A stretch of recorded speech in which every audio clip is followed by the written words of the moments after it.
It's Memorial Day weekend and the weather is finally warming up in New England, so let's talk about some movies that I love to watch during the summer. First up, and probably my number one go-to summer horror movie, is Summer of '84. This movie is super underrated. It is one of the darkest coming-of-age stories you will ever see. And it ends up actually being really dark, but it's also just really nostalgic. The whole Fear Street trilogy, but especially the first two, but especially the second one, 1978. Mostly because this one takes place at a summer camp, so it has like Friday the 13th vibes. This whole trilogy, though, is a 10 out of 10. Also super nostalgic, especially the first couple. Speaking of summer camp, obviously I already mentioned Friday the 13th, the ultimate summer camp horror movie. But also a slasher gem, this one much lesser known, The Burning from the 80s. And staying on the 80s camp theme, sleepaway camp, this one is a must-watch for me every summer. Not a movie, but a specific season of a show, American Horror Story 1984. Again, also sticking with like the nostalgic 80s camp vibe.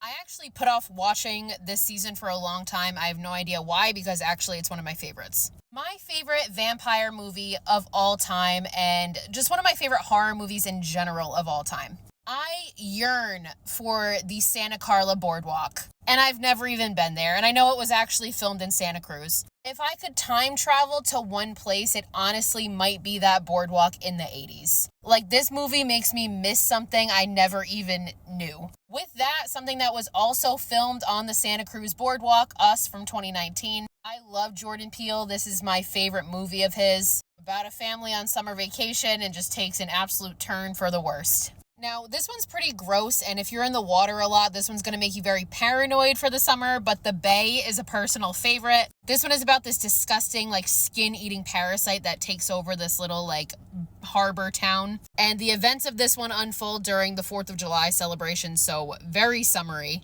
Not as gross, but similar vibes, The Beach House. This one is also about this weird, like, parasitic infection. Yeah, these last two are just gross. So again, if you live like near a beach or if you're in the water a lot, you might actually want to steer clear of these. The mother of all summer horror movies is obviously Jaws. This is one that I need to watch every summer, no matter how paranoid it makes me, especially because I live not far from where this was filmed. But with this, like, any shark movie falls into this category, like The Meg, The Reef, The Shallows. And you guys know I'm a sucker for a shark movie, so even the fucking stupid, like, sci-fi shark movies. Also, Piranha. Piranha's a great summer horror movie. Obviously, I need to mention the I Know What You Did Last Summer movies. These to me are super corny, but like must-sees for summer. Also got to give a shout out to the original Wicker Man, and I'm sure people are on here waiting for me to mention Midsommar, but I simply do not like that movie.